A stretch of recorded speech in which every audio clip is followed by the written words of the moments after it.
බුදුදහම සුරකීමට අපේ ශක්තිය එක් කරමු. අපි එකිනෙකාට මෙසේ අධිෂ්ඨානයක් කරගනිමු. අප සෑම දෙනාම කැපවීමෙන් යුතුව පිළිවෙත් පුරීමට උත්සාහ කළ යුතු බවට.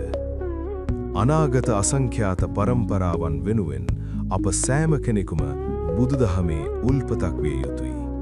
අප සෑම කෙනෙකුම ධර්මයේ සෙන්පතියෙකු, ධර්ම දූතයෙකු සහ බුදුදහමේ ප්‍රභවයක් විය යුතුයි. සැබෑ අවබෝධයක් ලබා ගැනීම සඳහා අපි අපගේ පිළිවෙත් තුළ දැඩි වීර්යෙන් යුතුව කටයුතු කළ යුතුයි. එසේම අපගේ ආධ්‍යාත්මයෙන් පැන නගින ඒ දහම් ආභාසය අවට සිටින සැම වෙත බෙදා දෙමින් පිබිදීමේ ඒ ආභාසය අනාගත පරම්පරාවන් වෙත දායාද කරමු.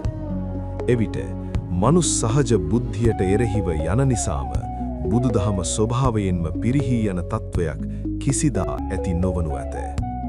අප සෑම කෙනෙකුම ආභාසයේ උල්පතක් විය යුතුයි. අප සෑම කෙනෙකුම නොසැලෙන ශක්තිමත් පර්වතයක් විය යුතුයි. අප සෑම කෙනෙකුම බොහෝ දෙනෙකුට සෙවන සපයන මහා වෘක්ෂයක් විය යුතුයි.